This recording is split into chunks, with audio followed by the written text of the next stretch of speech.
Bonjour à tous, c'est Paul Mathieu alias Le Doc et bienvenue dans cette nouvelle édition de Critique littéraire version musculation et pour le coup cette fois-ci version MMA. Donc une critique un petit peu spéciale puisqu'il s'agit du livre que j'ai coécrit avec Yovan Delourme et Frédéric Delavier. Donc c'est mon livre, c'est le fruit de mon travail et donc comme dirait Marvel Fitness, John Coffey, eh bien, la critique sera malgré tout totalement objective. C'est-à-dire qu'il n'y aura aucun conflit d'intérêt pour le coup cette fois-ci. C'est pas du tout une critique biaisée vu que je suis l'auteur du livre. Non, plus sérieusement, du coup, ce sera plutôt une présentation du livre et je vais vous présenter quel est ce livre, le guide des mouvements du MMA, comment il a vu le jour et qu'est-ce que vous pourrez trouver dans ce livre en tant que lecteur et encore une fois vous donner, j'espère, envie de l'acheter pour voir un petit peu ce que l'on a fait comme travail.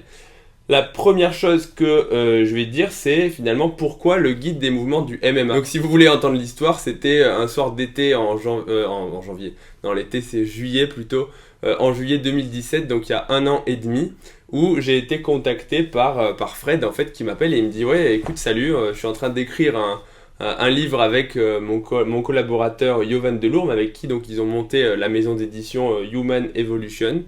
Et il me dit, voilà, on aimerait agrémenter le livre d'une partie un peu plus médicale avec notamment les lésions provoquées par les différentes techniques. Il me dit, voilà, et donc on pensait à un médecin, et donc on a pensé à toi pour faire les fiches sur la traumatologie un petit peu, voilà, en gros, initialement c'était parti de là, c'était pas grand chose, c'était principalement pour quelques techniques, notamment les techniques de clé articulaire au niveau de l'épaule et au niveau du coude. Il m'avait dit, voilà, on aimerait savoir ce que provoque exactement les lésions justement de ces techniques. Et il y avait une autre question aussi, c'était l'étranglement. Pourquoi est-ce qu'on est KO quand on se fait étrangler, donc tout ce qui est étranglement de type guillotine, etc. Et donc moi je reçois cet appel et franchement ça m'a tout de suite intéressé parce que les sports de combat c'est quelque chose que j'affectionne beaucoup, même si je ne pratique pas depuis longtemps. Alors j'en ai eu un petit peu fait quand j'étais plus jeune de la capoeira, mais c'est vrai que j'ai quand même baigné dedans à la fois à la télé, mais aussi, et ça c'est ce qui est écrit, c'est moi qui ai écrit ma propre biographie à l'arrière du livre,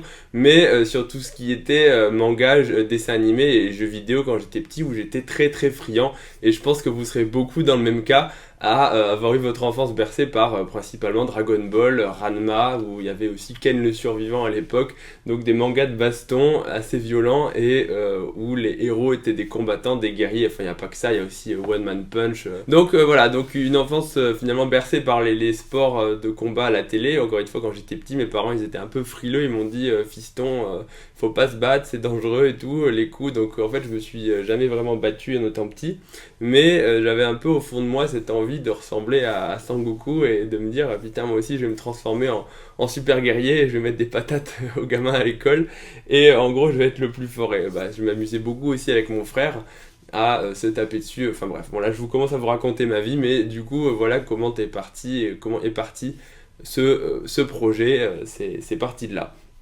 Et de fil en aiguille, en voyant la maquette, en voyant le type de technique, je me suis dit qu'en fait il y avait vraiment beaucoup de choses à dire parce qu'il y a à la fois les lésions provoquées par les techniques, que ce soit les techniques articulaires, les percussions, les coups qu'on porte à la mâchoire, aux dents, aux yeux, au foie, mais il y a aussi pas mal de choses un peu annexes au sport de combat et qui peuvent être développées finalement, avec notamment les blessures, qu'est-ce qui se passe si on saigne, qu'est-ce qu'on peut faire si on a une plaie, qu'est-ce qu'on peut faire, pourquoi est-ce qu'on tombe KO, c'est une bonne question, ça tout le monde sait que quand on se prend un pain dans la gueule, on peut tomber KO, mais pourquoi, c'est quoi le mécanisme finalement qui fait qu'on est KO? Ça, il n'y a pas grand monde qui sait vous l'expliquer. Donc c'est assez intéressant et donc moi j'ai contribué dans tout ce qui est la partie donc médicale, traumatologie et de façon un peu plus large les blessures provoquées par les clés, les techniques dont les clés articulaires et les lésions provoquées et la prévention, puisque c'est bien beau de traiter et de guérir, mais la meilleure chose à faire c'est vraiment la prévention, puisque tous les sportifs qui regardent cette vidéo vont le savoir. Voilà, quand on est blessé, on est déprimé, on peut plus s'entraîner, on est même parfois gêné dans la vie quotidienne si on a une douleur au coude, si on a une douleur au poignet, si on s'est fracturé un os ou si on a une tendinite. Voilà, non seulement effectivement donc on peut plus aller s'entraîner parce que ça fait mal, donc on doit être au repos. Qui dit être au repos dit qu'en ne s'entraînant plus on perd de la technique, on perd de la force, on perd de l'endurance, bref on se déconditionne. Et ça c'est pour les blessures mineures, mais pour les blessures plus graves, il y a aussi de la réadaptation à faire derrière, parfois des interventions lourdes, une chirurgie si on a une fracture, une réparation des ligaments s'ils sont explosés, pareil pour les tendons s'ils sont désinsérés. Et donc derrière, il y a de la kiné, il y a de la réadaptation, mais surtout, et là ça les gens le savent, c'est qu'une fois qu'on a eu une blessure au niveau d'un organe, en tout cas d'une articulation ou d'une structure, on ne sera jamais en termes de performance aussi performant qu'avant. C'est-à-dire que la personne qui a eu un traumatisme à l'épaule, il sait que son épaule sera plus fragile qu'avant, il va avoir de l'appréhension. Et donc en fait, ça va gêner l'entraînement, ça va gêner les progrès et ça va quelque part inhiber. Donc bon, inhiber l'envie de se dépasser, etc.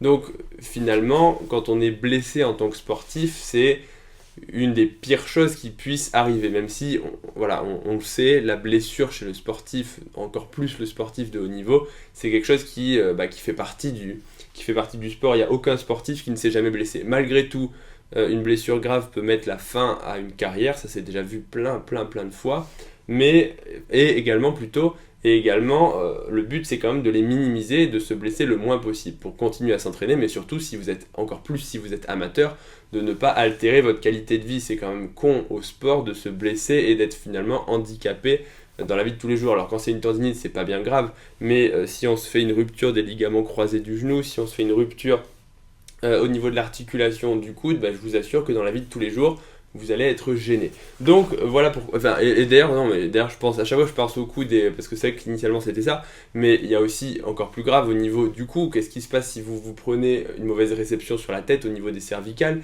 Si on vous tire un peu trop fort sur les cervicales, alors là ça peut être carrément beaucoup plus grave avec des lésions de la moelle épinière et notamment la tétraplégie. Donc tétraplégie, c'est le fait d'avoir les 4 membres, quatre membres paralysés si la moelle épinière elle est sectionnée au niveau du cou. Et là, c'est vraiment une qualité de vie qui est altérée. Donc, les blessures peuvent être parfois handicapantes et très graves. Donc, la meilleure des choses à faire, c'est la prévention. Et je vais présenter maintenant le travail de mes 2 autres collaborateurs, donc Yovan Delourme et Frédéric Delavier. On va commencer par Frédéric Delavier. Je pense que c'est pas la peine de le présenter. Fred Delavier, c'est un auteur qui est très connu dans le milieu de la musculation puisqu'il a écrit 2 best-sellers qui sont principalement le guide des mouvements de musculation et la méthode Delavier. Donc un livre qui explique l'anatomie des mouvements de musculation. Voilà, le tirage tel muscle activé, le développé couché tel muscle activé avec des schémas anatomiques très précis. Et la méthode Delavier qui, avec Michael Gundil, résume, on va dire, les principes de la prise de muscle et vous aide à élaborer votre programme d'entraînement. Donc Fred Delavier, initialement c'est à la fois un powerlifter, un mec qui pratique la musculation depuis très longtemps. Les sports de combat il en a fait aussi dans sa jeunesse, je crois pas dire de bêtises en disant ça. Et il a apporté à ce livre toute l'approche biomécanique, anatomique et illustration avec de nombreux schémas. Yovan Delourme, c'est probablement l'auteur que vous connaissez le moins, mais c'est celui qui a réalisé la plus grosse partie de cet ouvrage, puisque c'est véritablement lui qui a détaillé toutes les techniques du MMA, détaillé pas à pas avec beaucoup de photos. Il y a plus de 1000 photos et plus de 140 techniques qui ont été expliquées. Donc pas à pas, ça veut dire que pour chaque partie de la technique, il y a une photo et une vignette explicative pour vraiment vous montrer comment faire de A à Z, donc convenable bien sûr si vous êtes un débutant. Si vous êtes intermédiaire ou avancé, il y aura aussi dedans de nombreux conseils techniques sur les placements, sur les petites astuces, est-ce qu'il ne faut pas mettre sa main un peu plus en haut, un peu plus en bas, quel type de prise, des petits conseils véritablement techniques pour optimiser votre façon de pratiquer le MMA. Donc au final, je vais prendre en main le livre, c'est un très gros livre puisqu'il fait 450 pages. Quand j'ai dû le relire, ça a été, je vous assure, un travail assez long, mais c'est vrai qu'il y a quand même beaucoup d'illustrations, ce qui rend le livre très facile à lire. Donc 450 pages, encore une fois, c'est beaucoup, c'est un livre qui est, je trouve, d'une très grande qualité, j'ai été agréablement surpris, je le dis en vidéo, mais c'est vrai que quand j'ai reçu le livre entre les mains, la couverture elle est brillante, la qualité des pages est bonne, je veux dire c'est du papier glacé si on peut appeler ça comme ça, c'est pas du papier journal ou du papier chiotte. Donc voilà, pour 28 €, il y en a vraiment pour, je pense, pour son argent et on s'est pas moqué de vous en écrivant ce livre.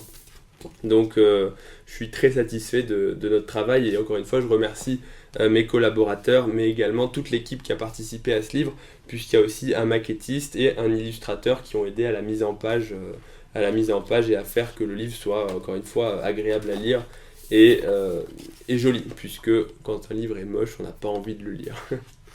Voilà, donc un travail qui aura pris pour moi un peu plus d'1 an, et pour Yovan et Fred plus de 3 ans, puisque entre le temps de conceptualiser le livre, de faire le sommaire, de prendre les photos, etc., c'est un travail de titan. Et ça n'a pas été de tout repos, et ça je peux vous garantir, puisqu'on a beaucoup communiqué entre nous pour finaliser, agencer le livre au mieux, et intégrer de plus en plus de choses, dans le livre pour le rendre le plus complet possible, et en faire véritablement, je l'espère, que vous serez d'accord, une bible du MMA et un ouvrage de référence, puisque à notre connaissance, c'est le livre le plus complet actuellement en termes de taille, en termes de nombre de techniques, de photos, mais également c'est le seul qui aborde la traumatologie, les lésions et donc tout l'aspect un peu santé médicale.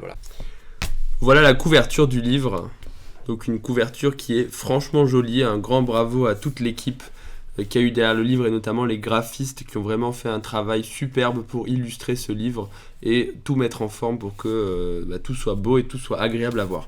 Et là on voit notre ami Yovan en train de mettre un magnifique coup de pied.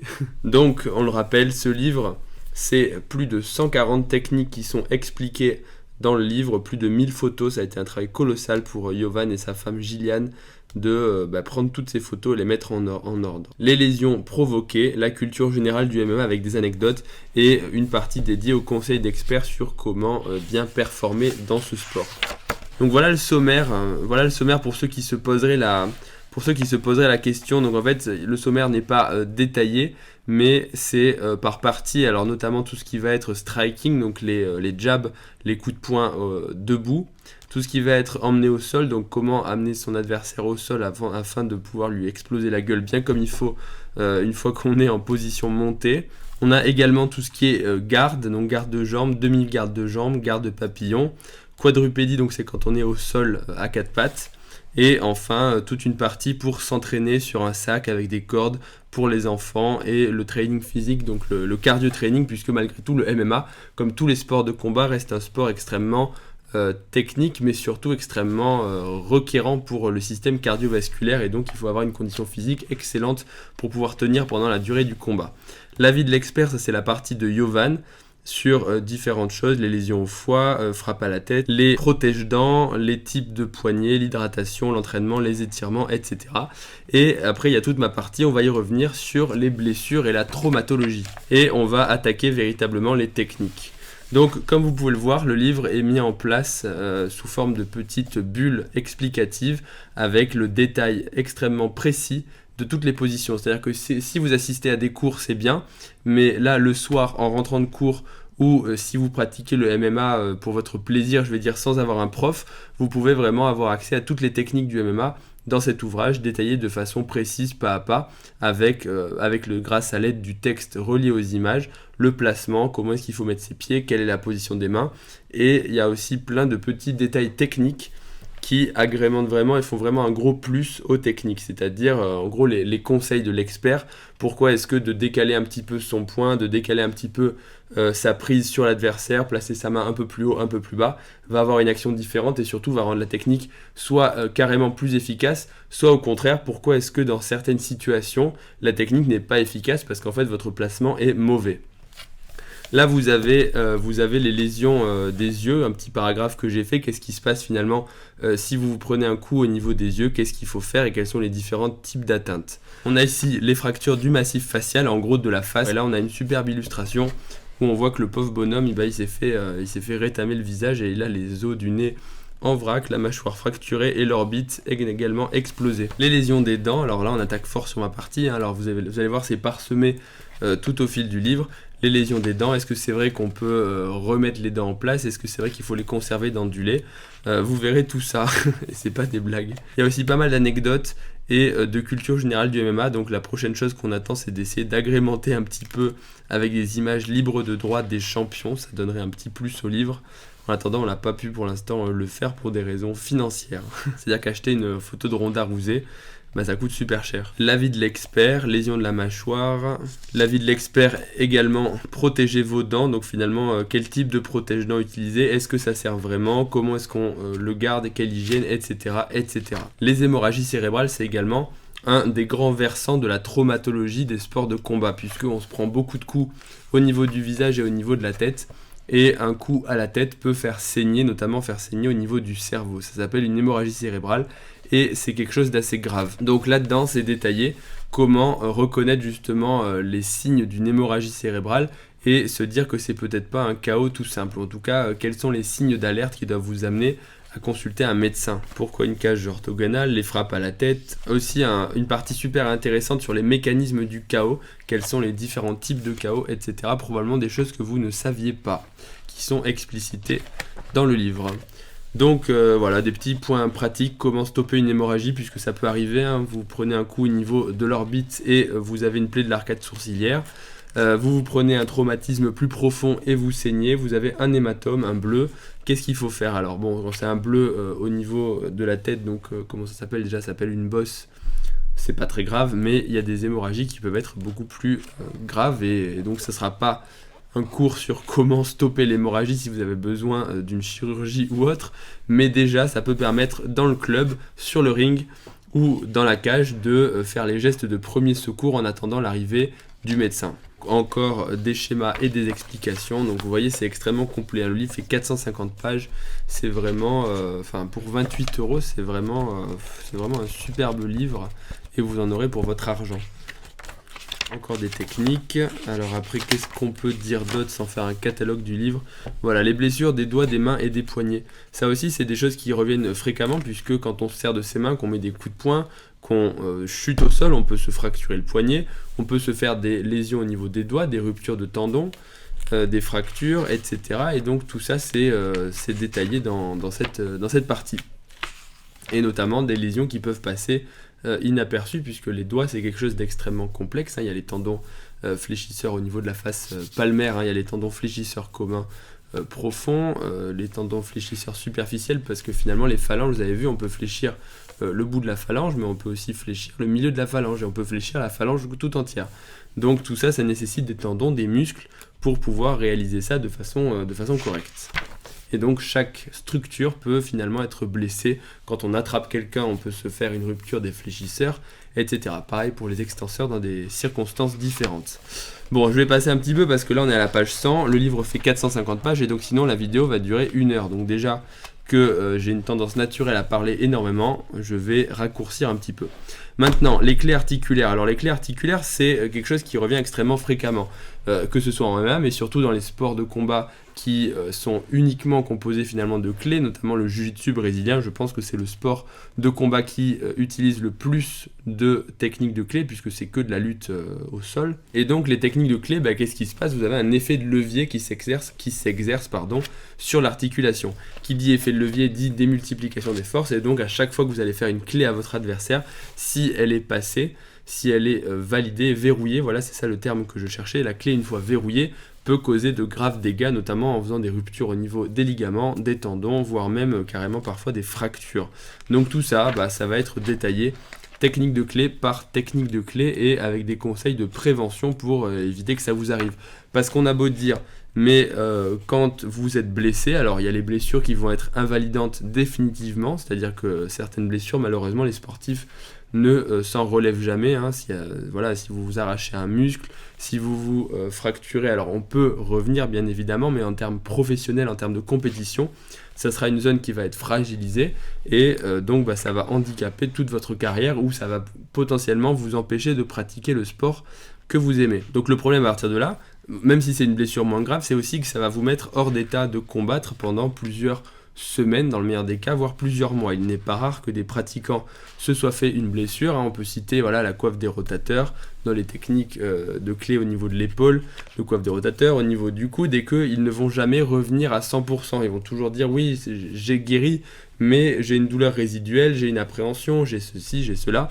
Et donc le maître mot des blessures, ça reste vraiment, et ça on n'insistera jamais assez, que ce soit en sport de combat ou que ce soit en musculation, ça reste la prévention, éviter la blessure avant qu'elle n'arrive avec des techniques de récupération, de nutrition, mais surtout de la sagesse, on va dire ça comme ça, de la sagesse à l'entraînement, et de ne pas laisser votre ego contrôler vos mouvements, hein, encore une fois, que ce soit sur le ring, dans la cage ou à la salle de muscu quand vous êtes sous votre banc de développé couché. Et à ce propos-là, d'ailleurs, le prochain livre que nous allons écrire avec Frédéric Delavier, ce sera le guide des blessures de musculation pour faire un petit inventaire avec beaucoup de conseils sur les blessures en musculation et donc faire en sorte que les gens ne se blessent plus. En tout cas, c'est l'idée.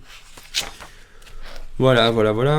La pression de l'artère, les soumissions, les techniques d'étranglement, les oreilles en chou-fleur, ouais, ça aussi, c'est un truc qui m'a toujours fait rire quand tu vois les combattants. Quand j'étais petit, je voyais les combattants, ils me disaient mais pourquoi ils ont des grosses oreilles? Pourquoi ils ont les oreilles en chou-fleur, comme ça s'appelle? Eh bien, vous saurez tout en lisant le livre. Qu'est-ce qu'on a d'autre d'intéressant? Beaucoup de choses. Comment s'entraîner en termes de cardio-training, la gestion du mental aussi. Tout au long du livre, il est parsemé les conseils de l'expert sur la gestion du mental, puisque c'est bien beau d'être bon, mais il faut aussi tenir mentalement dans la cage et vouloir vraiment dominer son adversaire. Les écrasements musculaires, ça aussi c'est intéressant. C'est pourquoi finalement en écrasant certains muscles, on peut forcer l'adversaire à abandonner.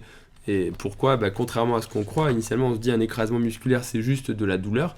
Eh bien non, pas forcément. Et parfois il y a des blessures plus graves au niveau des structures adjacentes. Clé de cheville, on va passer. Attention à votre nuque, oui, parce que la nuque, le cou c'est une zone fondamentale, je vous apprends rien. Hein. Enfin, vous êtes comme moi, vous savez que si on se fait tordre le cou, on peut mourir, on peut finir tétraplégique, c'est-à-dire sur un fauteuil roulant, ne pouvoir plus bouger ni les bras ni les jambes. Donc extrêmement invalidant, que ce soit pour le sport de combat ou la vie de tous les jours.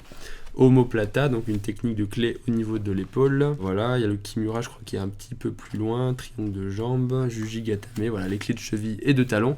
Ça fait beaucoup de choses, hein, mais bon, le livre est long et vous l'aurez vu, il y a beaucoup de choses à dire. Les questions donc de l'avis de l'expert, je vais arriver à faire des phrases pour endormir facilement. Alors il faut savoir aussi que même si c'est l'avis de l'expert, dès que ça touche un peu le médical, j'ai bien sûr relu et agrémenté tout ce qu'avait écrit Yovan pour vraiment que ça colle et qu'il n'y ait pas d'imprécision. Donc ça aussi c'est une partie que j'ai relue. Donc voilà, le Mataléon, le protocole Rice, les étranglements, pourquoi est-ce que c'est dangereux. Donc voilà, vous avez un petit résumé du livre, un petit aperçu avec énormément de techniques. Donc c'est vraiment, je pense que ce n'est pas mensonger quand...